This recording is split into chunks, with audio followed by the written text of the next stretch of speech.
I just recorded a swung organ track in Ableton Live, and I'm going to use Swing Set version 2.1 to work out and correct the timing of that recording. Here's the recording.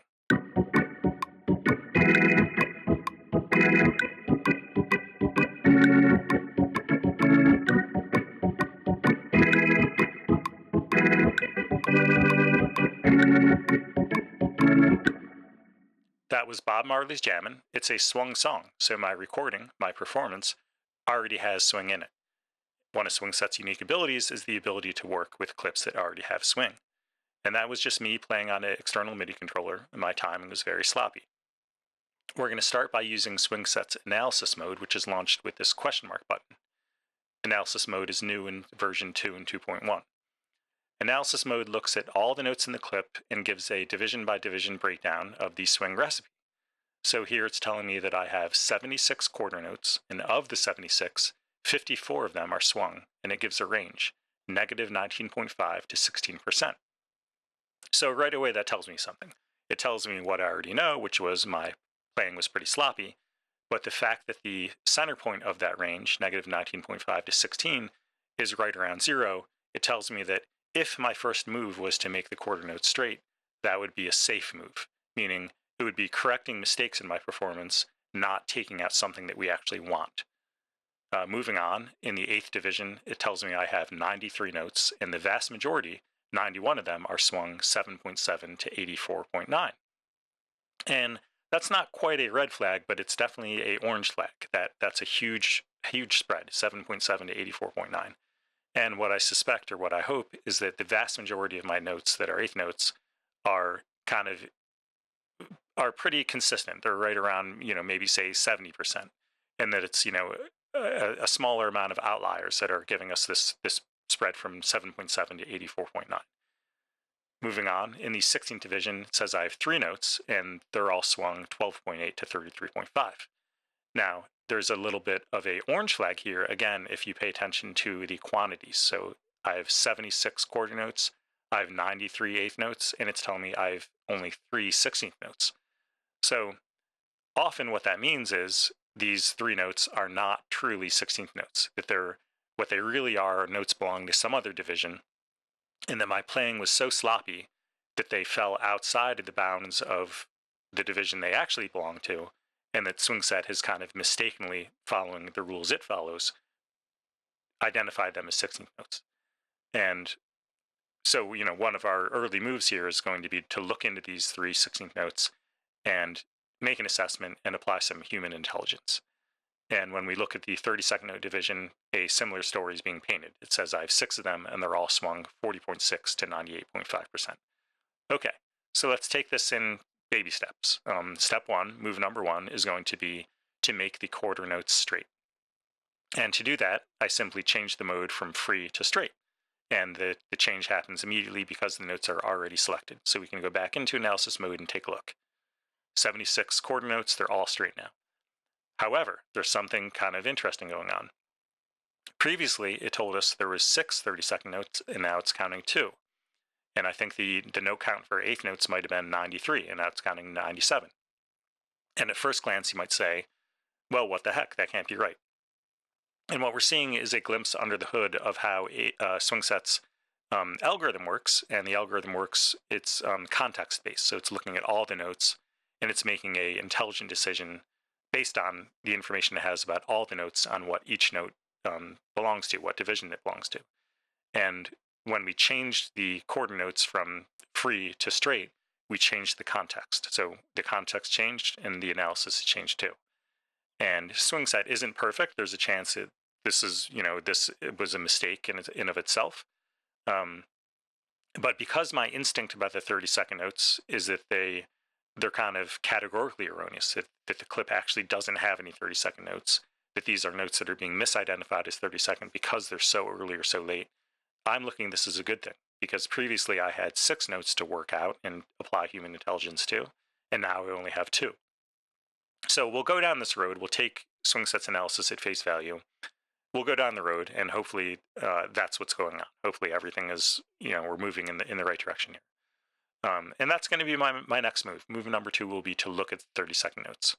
And to do that, I simply take advantage of X mute. It's a global setting down here that's on by default. And when I change the division setting of 30 seconds from free to X, the two 30-second notes are muted. And now I just need to visually find them. So to do that, I'm going to click in whitespace to commit the change because I want to zoom in. And I'm going to zoom in, start at the left, and I'm just kind of visually scanning for the two muted notes.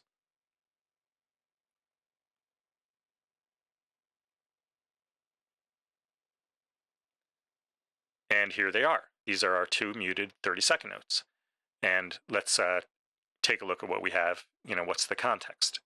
We have an on-grid quarter, and we have two swung eighth notes. And right away, I already have all the information I need to make a human decision. It's a very common mechanism in swing, especially swing reggae, that when you have an on-grid note, like our on-grid quarter, and a swung note or pair of swung notes, like our two swung eighths, and you have notes in between, then those in-between notes should also be swung, and they should be halfway between the on-grid and the existing swung note.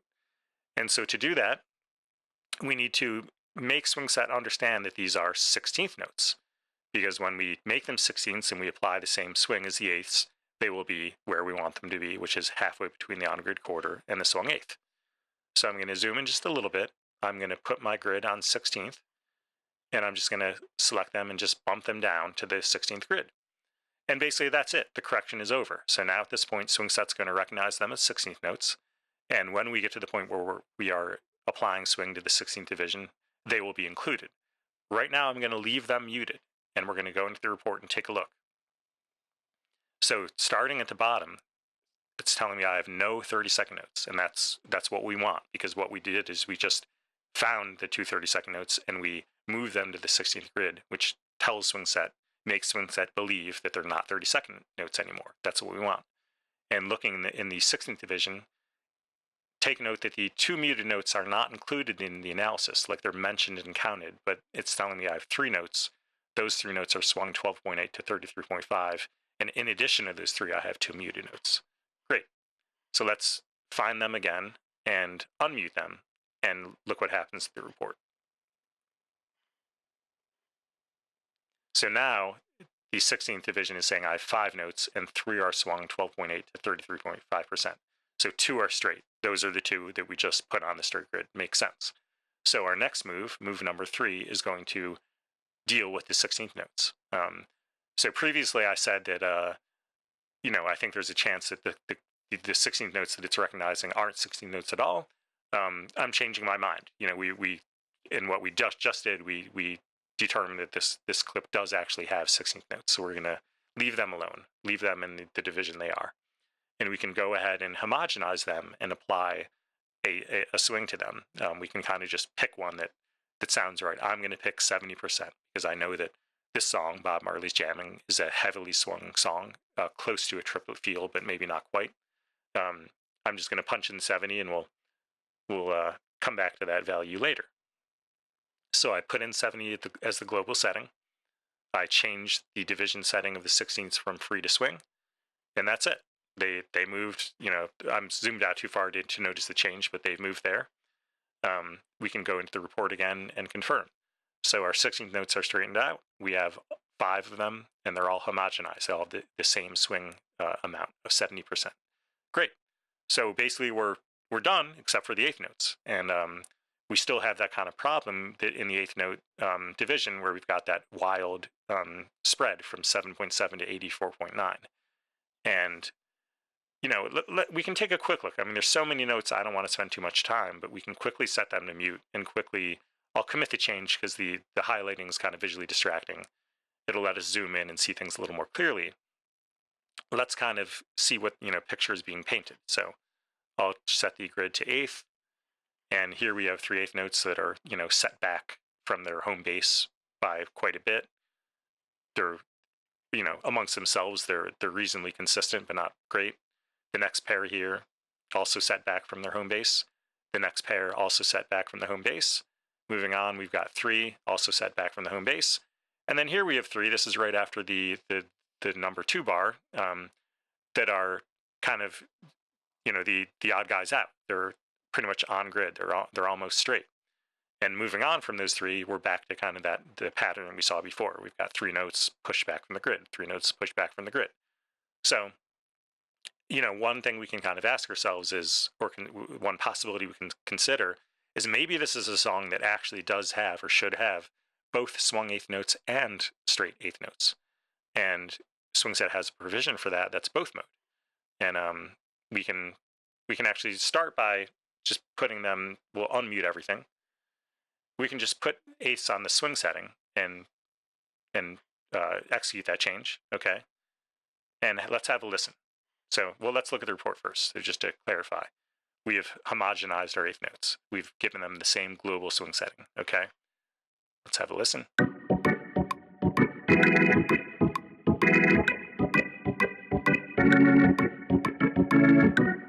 So right away, I feel like that's kind of just going by gut. That's a little too much swing, but I mean, otherwise it sounds right. So I'm going to bring the swing down to 60, and we'll start it over and listen again.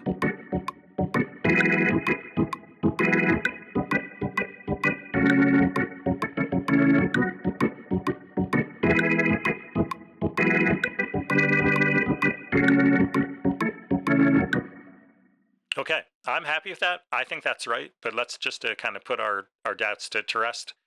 Let's pretend that we're not sure, and we're going to just kind of loop a limited portion. Oops. We'll just loop these first two beats. Have a listen to that.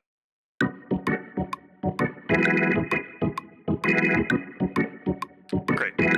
So now let's consider the possibility that some of these eighth notes, I think these were the 3 in question, should actually be straight. And we'll kind of cement this change by putting eighth in the both mode, and maybe we'll do it to these 2. And let's have a listen.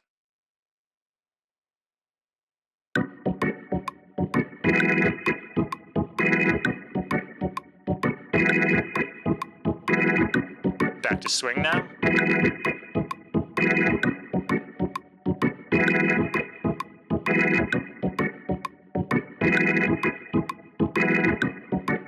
So to me, having them all swung as opposed to having several that are on the grid is clearly the correct move. Clearly, this song is one where all the eighth notes should be swung. Hopefully you heard it too. Thanks for watching.